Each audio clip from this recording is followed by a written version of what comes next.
অবৈধ বালি পাচার রুখল বীরভূমের খয়রাশোল থানার পুলিশ।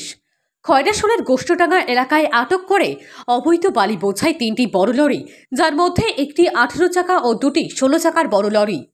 জানা গিয়েছে, খয়রাশোল ব্লকের কাকরতলা থানা এলাকায় অজয় নদ থেকে অবৈধভাবে বালি তুলে পাচার করা হচ্ছিল। শুধু তাই নয়, বালির উপরে পুলিশের নজর এড়াতে রাখা হয়েছিল তালপাতা।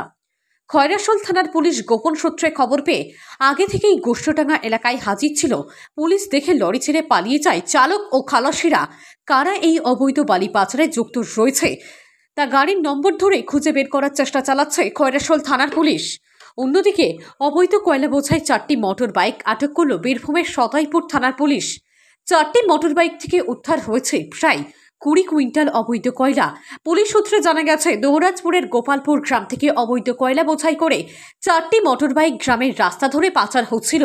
গোপন সূত্রে খবর পেয়ে সদাইপুর থানার পুলিশ হাজরাপুর জঙ্গল এলাকায় মোটর বাইকগুলিকে আটক করে।